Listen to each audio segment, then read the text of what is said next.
Welcome to VIPIS academy. మనం APSC group 1 సిరీస్లో group 1 PYQ analysis సిరీస్లో భాగంగా 2018 పేపర్ మొత్తం కంప్లీట్ చేయడం జరిగింది. 2022 పేపర్లో మనం 3 సబ్జెక్ట్స్ మెయిన్గా కంప్లీట్ చేయడం జరిగింది. History, polity and economy and జియోగ్రఫీలో కూడా పార్ట్ 1 అండ్ పార్ట్ 2 కంప్లీట్ అయిందండి. Now we are going to deal with the last part of the geography as well as last part of the 2022 paper 1 అండి. So we are going to deal with the remaining questions. So next first question అండి, seasonal differences are maximum in అని అడిగారండి. యాక్చువల్గా మనకు seasonal differences అంటే ఎలా వస్తాయంటే sun యొక్క పొజిషన్ని బట్టి, ఎర్త్ సర్ఫేస్ పైన సన్ యొక్క లైట్ యాంగిల్ని బట్టి సీజనల్ డిఫరెన్సెస్ మనకు వస్తాయండి. So when earth is evolving,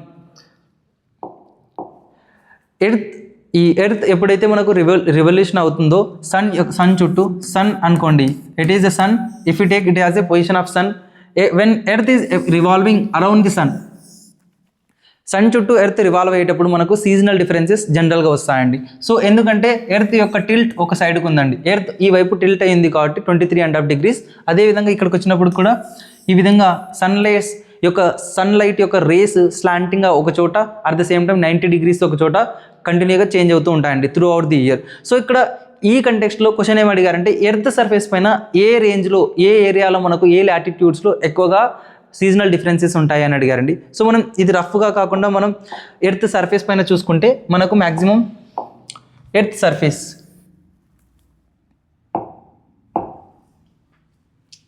so if you take it as a earth సర్ఫేస్ని చూసుకుంటే it is on equator, 0 degree equator. So మనకు ఇక్కడ ట్రాపికల్ ఏమంటారంటే ఈక్వటోరియల్ రీజన్ అంటారండి. ఈక్వటోరియల్ రీజన్ అంటే దాదాపు 10 degree నార్త్ అండ్ 10 degree సౌత్కి ఈక్వటోరియల్ రీజన్ అంటారు. దాని తర్వాత ట్రాపికల్ రీజన్ అంటే 23.5 degree నార్త్ అండ్ 23.5 degree సౌత్ని ఏమంటామంటే ట్రాపికల్ రీజియన్స్ అంటాం. దాని తర్వాత మిడ్ లాటిట్యూడ్స్ అంటే 30 and 60 మధ్యలో ఉన్న వాటిని మిడ్ లాటిట్యూడ్స్ అంటాం. 30 to 60, 30 degrees north to 60 degrees north, at the same time 30 degrees south to 60 degrees సౌత్ని మనం ఏమంటామంటే mid latitudes.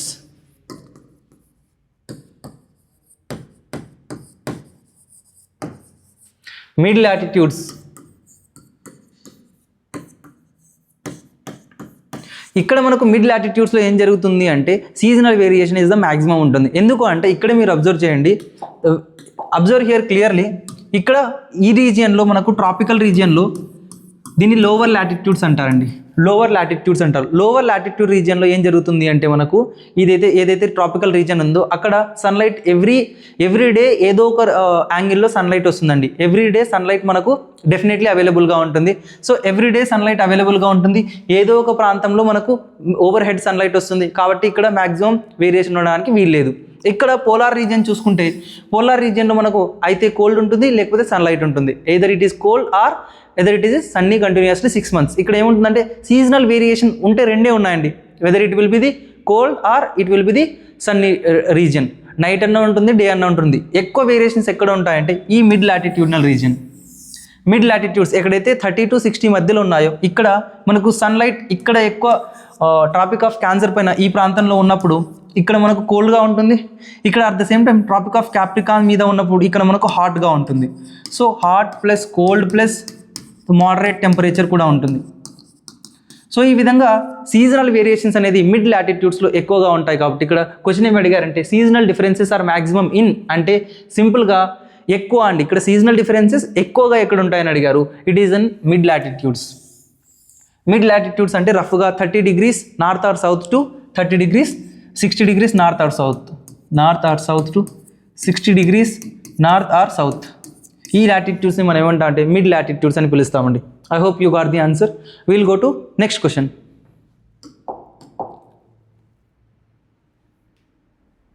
The next question అండి, the very important question. Indus river గురించి అడిగారు.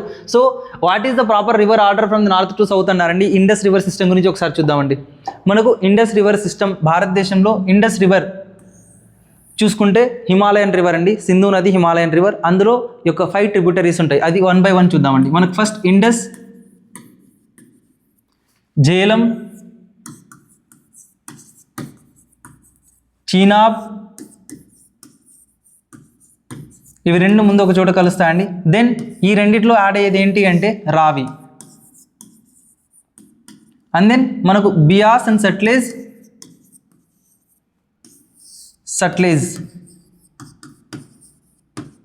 ఈ బియాస్ అండ్ సట్లేజ్ ఒక చోట కలిసి దెన్ ఈ టీంలో మనకు యాడ్ అవుతుంది అండి. ఈ 5 రివర్స్ కలిసిన తర్వాత ఈ ఇండస్ రివర్లోకి వెళ్ళి ఇది పాకిస్తాన్లో ఒక ప్రాంతంలో ఈ 5 నదుల కలయిక వెళ్ళి మనకు ఇండస్ రివర్లో కలుస్తుందండి. నార్త్ టు సౌత్ ఆర్డర్ ఏంటి అంటే మనకు Indus river, Jhelum, Chenab, Ravi, Beas and Sutlej ఇది ఆర్డర్ అండి. నార్త్ టు సౌత్ అడిగినా, సౌత్ టు నార్త్ అడిగినా మనకు ఇట్స్ ఏ క్లియర్. ఇక్కడ గుర్తుపెట్టుకోండి డైరెక్షన్స్. నార్త్ ఇది, సౌత్ ఇది, east, west. This is the direction. ఇక్కడ మనకి ఏమడిగారండి, ఫ్రమ్ నార్త్ టు సౌత్ అన్నారు. అంటే నార్త్ టు సౌత్ అంటే ఏముండాలండి మనకు? డెఫినెట్గా Jhelum, Chenab, Ravi, Beas and Sutlej. So 1 by 1 చూద్దామండి. మనకు ఫస్ట్ ఏం కావాలి? జేలం, చీనాబ్, రావి ముందు రావాలండి. So it is not our required answer. Jhelum, Chenab, Ravi, Beas, Sutlej. This is correct కదండి. ఇక్కడ చూడండి, సౌత్ బాన్ రవనా became chief justice of India. Yes, ఇది సౌత్ నుంచి చూసుకుంటే మనకు ఇలా వస్తుంది. నార్త్ నుంచి చూస్తే మనకు Jhelum, Chenab, Ravi, Beas and Sutlej. 3 is our required answer. 4 Chenab first కాదండి. ఇక్కడ కూడా చీనాబ్ ఫస్ట్ కాదు, డెఫినెట్లీ జేలంతో స్టార్ట్ అవుతుంది కాబట్టి it is our required answer. So ఇది వెరీ వెరీ ఇంపార్టెంట్ అండి. ఇండస్ వాటర్ ట్రీటీ మనకు మీడియేటర్ చేసింది ఎవరు అంటే వరల్డ్ బ్యాంక్ మీడియేట్ చేసింది. ఇప్పుడు కూడా ఆపరేషన్ సింధూర్ తర్వాత ఇండస్ వాటర్ ట్రీటీని ఇండియా రద్దు చేసింది. ఈ కంటెక్స్ట్లో దీని యొక్క geographical location and tributaries very very important matter అండి. So I hope you understand. Will go to next question.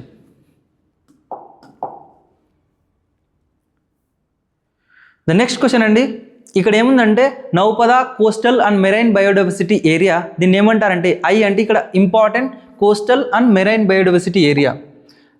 ICMBA అంటే ఏంటి అంటే ICMBA ఇంపార్టెంట్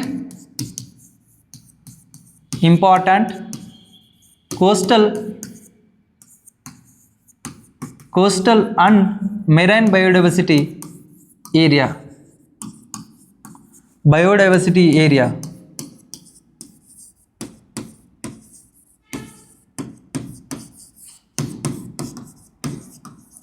సో దీని యొక్క ఫుల్ ఫామ్ ఇది అండి. అంటే ఏదైనా ప్రాంతం యొక్క దాని యొక్క బయోడైవర్సిటీ ఎక్కువగా ఉంటాయి, ఎస్పెషలీ కోస్టల్ ఏరియాలో, దాన్ని ఏమని చెప్తామంటే మనం ICMBAగా డిక్లేర్ చేస్తాము.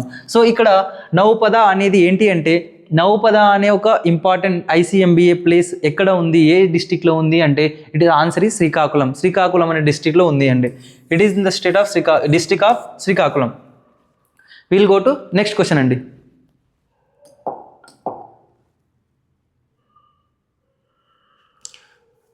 Yes, the very very important. 2018లో ఈ క్వశ్చన్ ఆల్రెడీ రిపీట్ అయింది. 2018లో వచ్చిన క్వశ్చన్ మళ్ళీ ఎగ్జాక్ట్గా సేమ్ క్వశ్చన్ రిపీట్ చేశారు. మనం ఇక్కడ చూద్దామండి. అట్మాస్ఫియర్లో కన్స్టిట్యుయెంట్స్ ఏమని అడిగారు. సో ఇక్కడ మనకు అట్మాస్ఫియర్లో ఉన్న కన్స్టిట్యుయెంట్స్ ఏవి అని అడిగారండి. సో జనరల్గా ఇది ఎర్త్ అనుకుంటే దీని చుట్టూ ఒక అట్మాస్ఫియర్ లేయర్ ఉంటుంది. ఈ అట్మాస్ఫియర్లో మన కన్స్టిట్యుయెంట్స్ ఏమని ఉంటాయంటే గ్యాసెస్, మేజర్గా nitrogen 78%, oxygen 21%, argon 0.9%, and then CO2 carbon dioxide 0.03%. ఈ మోరు other or remaining are 0.07% others ఉంటాయండి. సో ఇక్కడ మనకు ఈ 4 యొక్క మేజర్ కన్స్టిట్యుయెంట్స్ 2018లో అడిగారు, 2022లో కూడా సేమ్ బిట్ అడిగారండి. Same bit without any changing డైరెక్ట్గా అడిగారు. ఇక్కడ మనం ఏం అడిగారు ఒకసారి ఆర్డర్లో చూద్దామండి. Arrange the following constituents of the atmosphere in the descending order. అంటే తగ్గుతూ వెళ్తున్న కాలానుక్రమంలో, అంటే దీని యొక్క హై నుంచి తక్కువకు వెళ్ళాలి. Descending order in terms of their quantity అంటే దాని యొక్క మాస్ ఎంత ఉంది అని దాన్ని బట్టి. Nitrogen, oxygen, organ, carbon dioxide. This is the order. So first nitrogen, oxygen, organ and carbon dioxide. This is our required answer అండి. ఎందుకంటే డిసెండింగ్ ఆర్డర్ అంటే హై నుంచి లోకి వెళ్ళాలి, అసెండింగ్ అంటే లో నుంచి హైకి వెళ్ళాలండి. సో ఇక్కడ మనకు డిసెండింగ్ అవుతుంది అంటే తగ్గుతూ వెళ్తుంది కాబట్టి డెఫినెట్లీ 78%. డిసెండ్ అవుతుంది ఎంత? 21%, 0.9% and 0.03%. It is very very important constituent అండి. రిమైనింగ్ CO2 కాదు ఫస్ట్, దెన్ ఇది మనకు రివర్స్లో ఇచ్చారండి. ఆక్సిజన్ కాదు, ఇది కూడా కాదండి. So our answer is option 1 is our required answer. Will go to next question అండి.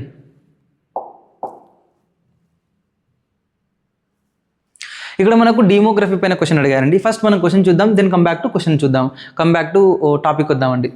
Consider the following statements and answer the question అన్నారు. ఏమన్నారంటే ఇక్కడ it took more than 1 million years for the world human population to attain the 1 billion mark.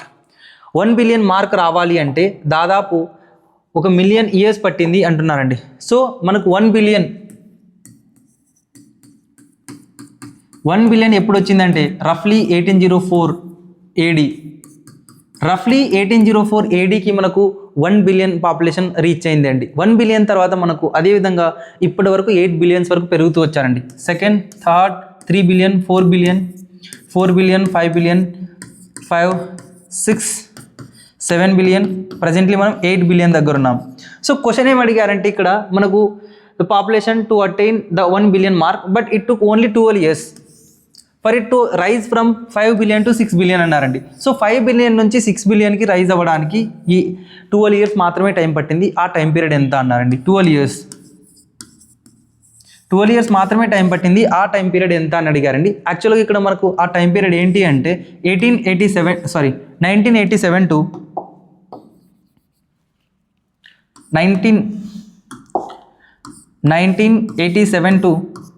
1999. 1987 to 1999 మనకు 5 billion నుంచి 6 billion యొక్క population change అవ్వడానికి పట్టిన 12 years time period ఏంటి అంటే 1987 to 1999 అండి. ఇక్కడ ఇంకొక లాజిక్ సింపుల్గా ఉంది. ఇక్కడ ఇచ్చిన 4 ఆప్షన్స్లో ఎగ్జాక్ట్లీ 12 years అనే ఆప్షన్ ఒకటే వస్తుందండి. కావాలంటే మీరు చూడండి, 50కి 63కి ఎంత అండి? 63 or 69, it will be 13 years. ఇచ్చిందే 12 years అని చెప్పారు, 13 years రాంగ్ కదండి డెఫినెట్లీ. అండ్ దెన్ 2008 and 21కి 13 years అవుతుంది. ఇక్కడ చూడండి అండి, 99 and 87కి 12 years. దెన్ 90కి 2012కి more than 22 years. It is like 22 years.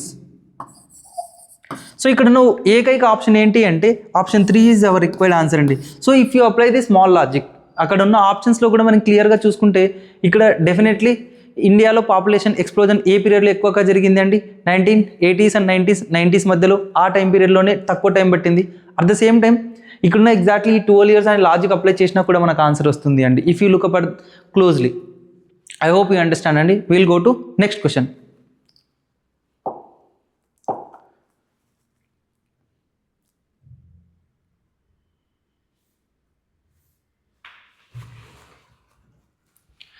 Next question అండి. According to the schedule cast and schedule tribes order amendment act 1976 how many schedule tribes are notified in the state of Andhra Pradesh అన్నారండి. So మనకి ఇక్కడ ప్రతి స్టేట్లో schedule tribes అని ఉంటారండి. Schedule tribes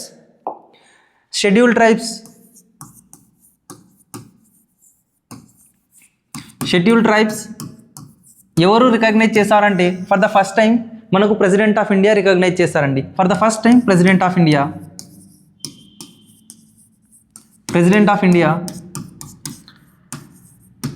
recognise చేశారండి. First time ఇండియాకి స్వతంత్రం వచ్చినప్పుడు, భారతదేశానికి స్వతంత్రం వచ్చినప్పుడు ఫస్ట్ టైం ఎవరు రికగ్నైజ్ చేశారంటే మనకు రఫ్లీ ద ప్రెసిడెంట్ ఆఫ్ ఇండియా మనకు షెడ్యూల్ ట్రైబ్స్ని రికగ్నైజ్ చేస్తారు. దాని తర్వాత పార్లమెంట్ ఆఫ్ ఇండియా ఈ షెడ్యూల్ ట్రైబ్స్ యొక్క నంబర్ని లేదా వాళ్ళ యొక్క గ్రూప్ని చేంజ్ చేసే అధికారం పార్లమెంట్కి ఉంటుంది. Parliament of India has the power to amend it, has the power to change ST communities, to change ST groups. So ఇక్కడ మనకి ఏం జరిగింది అంటే ఈ ఎస్సీ ఎస్టీ ఆర్డర్ ఏంటి అంటే సింపుల్గా మనకు ఒక ప్రాంతంలో ఏ ప్రాంతాల్లో ఏ రాష్ట్రాల్లో మనకు ఎస్టీ గ్రూప్స్ ఎన్ని గ్రూప్స్ ఎస్టీ గ్రూప్స్ కిందికి వస్తారు, షెడ్యూల్ ట్రైబ్స్ కిందికి వస్తారని చెప్పేదే ఈ షెడ్యూల్ ట్రైబ్స్ ఆర్డర్ అండి. సో ఇక్కడ షెడ్యూల్ ట్రైబ్స్ ఆర్డర్ ప్రకారం ఆంధ్రప్రదేశ్లో ఎంతమంది ఉన్నారంటే ఆ టైంకి 2022 ప్రకారం మనకు 33 categories of ST groups in AP. But ఇప్పుడు యొక్క పరిస్థితులు చేంజ్ అయ్యాయి కాబట్టి నౌ ఏపీలో ఉన్న ఎస్టీ గ్రూప్స్ ఎన్ని అంటే 34 ఎస్టీ గ్రూప్స్ ఉన్నాయండి. 34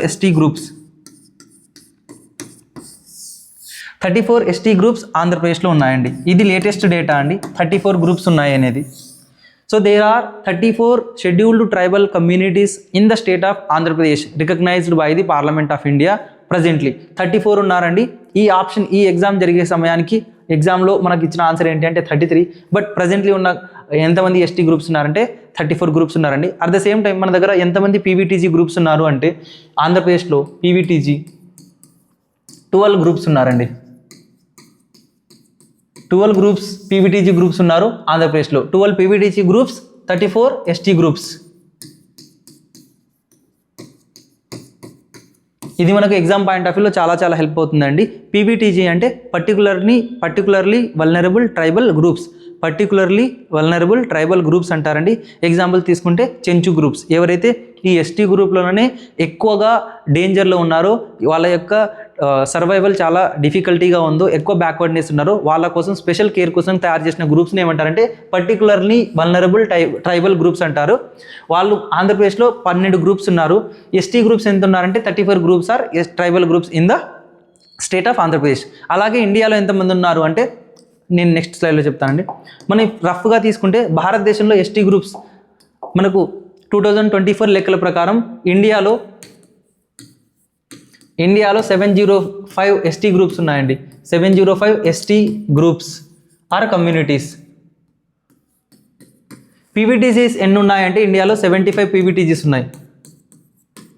దీన్ని సింపుల్గా గుర్తుపెట్టుకోండి. ఈ సున్నాని ఎలిమినేట్ చేస్తే 75 వస్తుందండి. ఈ విధంగా ఒక లాజిక్తో మీరు 705 నుంచి ఆ సున్నాని తీసేస్తే 75 పీవీటీజీస్ వస్తారు. 705 what ever car schedule tribal communities వస్తారండి. ఓవరాల్ ఇండియాలో. ఏపీలో ఎవరెవరు వస్తారంటే ఏపీలో ఉన్న 34 ST groups and 12 PVTG groups. ఇవి చాలా చాలా ఇంపార్టెంట్ డేటా అండి. సో వీళ్ళని యొక్క అడ్మినిస్ట్రేషన్ ఎవరు చూసుకుంటారంటే మినిస్ట్రీ ఆఫ్ ట్రైబల్ అఫైర్స్. ఇది ఒకటి గుర్తుపెట్టుకోండి, మినిస్ట్రీ ఆఫ్ ట్రైబల్ అఫైర్స్.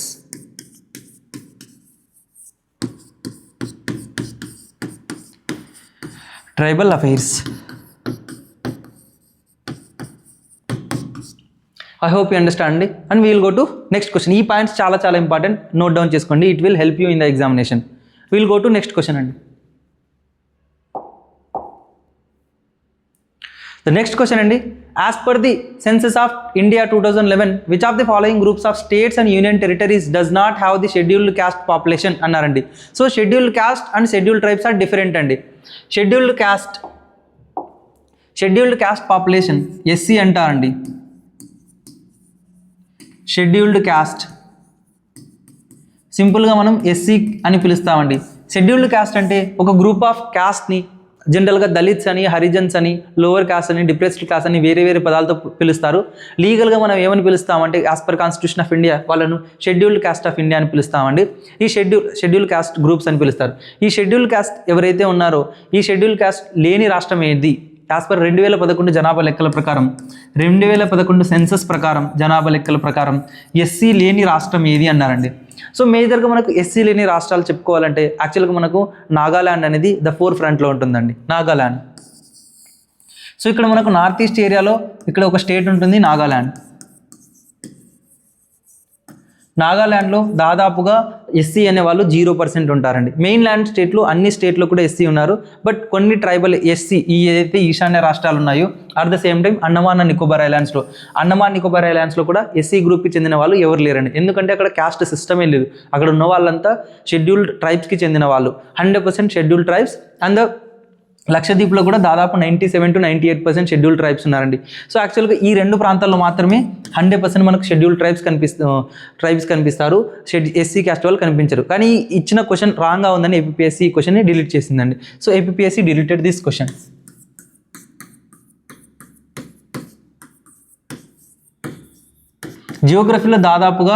జియోగ్రఫీలో దాదాపుగా 4 నుంచి 5 క్వశ్చన్ల వరకు ఏపీఎస్సీ డిలీట్ చేసిందండి. ఎందుకంటే అంబిగ్విటీ ఉండకూడదు, డిఫికల్టీ ఉండకూడదు అనే ఉద్దేశంతో 4 నుంచి 5 క్వశ్చన్ల వరకు ఏపీఎస్సీ 22 పేపర్ జియోగ్రఫీలో మాత్రమే డిలీట్ చేసింది ఎక్కువ శాతంలో. Wheel go to next question అండి.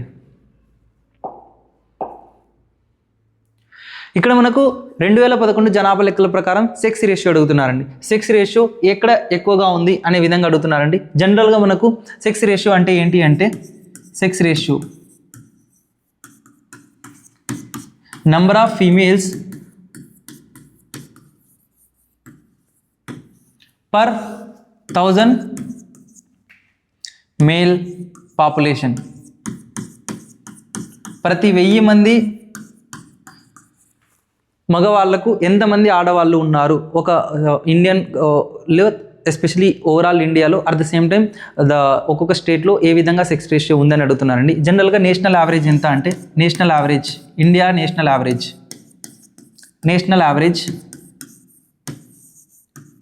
943 అండి. భారతదేశం యొక్క సెక్స్ రేషియో యొక్క నేషనల్ యావరేజ్ ఎంత అంటే 943 females per 1000 males. 943 females per 1000 male. So ఇది ఒక నేషనల్ యావరేజ్ అండి. ఇక్కడ మనకి ఏం అడిగారంటే ఒక్కో స్టేట్ వైజు ఎక్కడ ఏ ప్రాంతంలో ఎక్కువ ఉన్నారన్నారు. వి విల్ మ్యాచ్ దండి. సో ఇక్కడ మనం ఈజీగా గుర్తుపెట్టుకుంటే, యాక్చువల్గా చెప్పాలంటే హైయెస్ట్ అనేది మనకు కేరళలో లభిస్తుంది అండి. దాని తర్వాత at the same time what is call lowest అనేది ఏ స్టేట్లో, స్టేట్ వైజ్ చూసుకుంటే హైయెస్ట్ కేరళ, లోయెస్ట్ అంటే హర్యానాలో ఉంటుంది. సో ఇక్కడ మనం మ్యాచ్ ద ఫాలోయింగ్ చూద్దామండి 1 by 1. పుదుచ్చేరి మనకి ఎంత ఉంది అంటే 1037 ఇస్ అ పుదుచ్చేరి, ఆప్షన్ 2. కేరళలో మనకు హైయెస్ట్ ఉంటుంది 1084 దాదాపుగా ఉంటుందండి. దెన్ ఇక్కడ మనకు తమిళనాడులో 996 ఉంది. దెన్ లక్షద్వీప్లో మనకు దాదాపుగా 946 ఉంది. ఆంధ్రప్రదేశ్లో 993 ఉంది అండి. సో ఇక్కడ మనకు రిక్వైర్డ్ ఆన్సర్ ఏంటి అంటే 2, 3, then 4 and then finally 1. Andhra Pradesh 993, ఇది గుర్తుపెట్టుకోండి. So 2, 3, 4, 1, 2, 3, 4, 1 this is our required answer అండి. గుర్తుపెట్టుకోండి, హైయెస్ట్ ఎక్కడ ఉందంటే కేరళలో ఉందండి. హైయెస్ట్ కేరళ,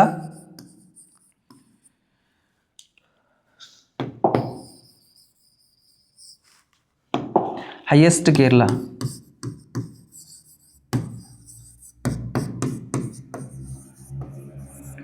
లోయెస్ట్ మనకి ఎక్కడ ఉంది అంటే హర్యానాలో ఉందండి. ఈ రెండు మనకు హెల్ప్ అవుతాయి. నేషనల్ యావరేజ్ ఎంత 943, ఆంధ్రప్రదేశ్ ఎంత 993, రిమైనింగ్ ఇక్కడ మ్యాచ్ చేశానండి. This is our required answer. We'll go to next question అండి. The next question, what percentage of railway route were electrified in India by March 2019? ఇది 2019 సమయానికి భారతదేశంలో ఉన్న రైల్వే నెట్వర్క్ ఎంత ఉంది, రైల్వే నెట్వర్క్లో ఎంత ఎలక్ట్రిఫికేషన్ జరిగింది అన్నారండి. సో ఎలక్ట్రిఫికేషన్ అంటే జనరల్గా ఇంతకుముందు మనకు డీజిల్ వెహికల్స్ కానీ పెట్రోల్ ఇంజిన్స్ కానీ నడిచేవండి. 99% డీజిల్ ఎలక్ట్రోమోటివ్స్ నడిచేవి. కానీ ఇప్పుడు దాని ప్లేస్లో ఏం చేస్తున్నారంటే ఎలక్ట్రిఫికేషన్, పోల్స్ వేసి ఎలక్ట్రిసిటీ సప్లై ద్వారా ఇంజిన్ నడుస్తుంది. సో ఇక్కడ మనకు 2019కి ఎంత ఉంది అని అడుగుతున్నారు. అప్పట్లో ఆన్సర్ దాదాపు 50% లాగా ఉంది అండి. కానీ ఇప్పుడు మనకు ప్రజెంట్లీ 2025లో as per ministry of railways, ministry of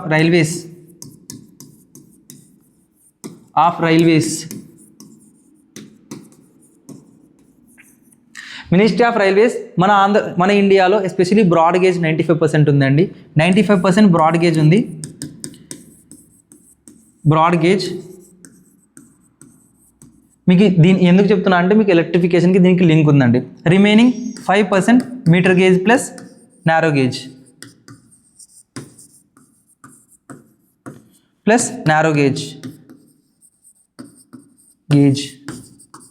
so ఏదైతే ఈ 95% రైల్వే ట్రాక్ ఉందో ఇండియాలో, ఈ 95% రైల్వే ట్రాక్లో అంటే మ్యాక్సిమం ఆఫ్ ది రైల్వే ట్రాక్లో 99% ఎలక్ట్రిఫికేషన్ కంప్లీట్ అయింది అని మినిస్ట్రీ ఆఫ్ రైల్వేస్ చెప్పింది. 99% ఎలక్ట్రిఫికేషన్.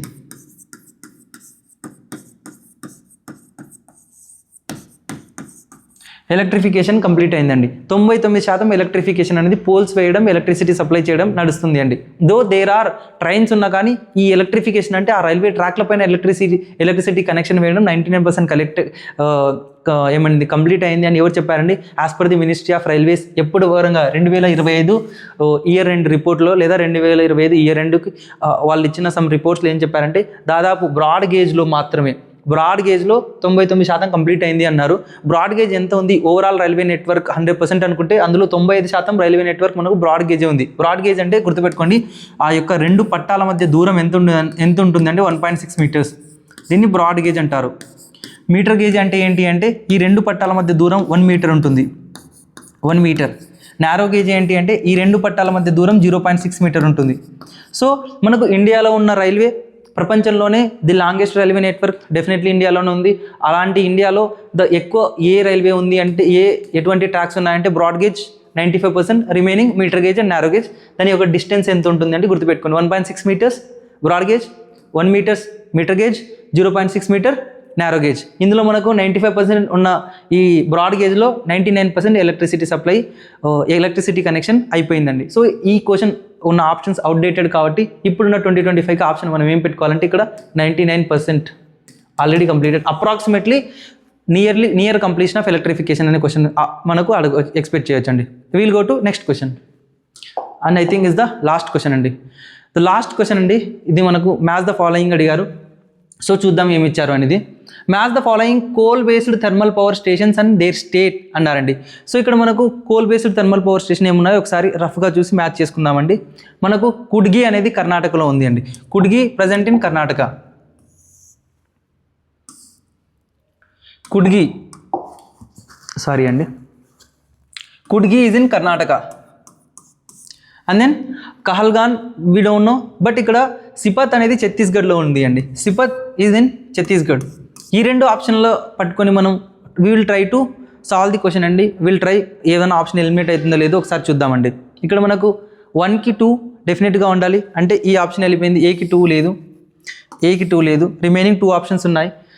సికి మనకు 1 ఉండాలి, సికి 1 ఉండే ఆప్షన్ ఏంది అండి మనకు only 1. This is our required answer. So ఈ విధంగా మనకు 2 ఆప్షన్స్ తెలిసినా కూడా we can get the answer అండి. సికి 1 ఎస్. ఈ విధంగా we will try to eliminate the options. ఈ సెషన్తో మనకు ఏం జరిగింది అంటే 2022 యొక్క ఏపీఎస్సి గ్రూప్ 1 పేపర్ మొత్తం కంప్లీట్ అయింది అండి. మీకు ఈ సెషన్ నిజంగా నచ్చితే please make a comment for continuation of this series. Thank you అండి.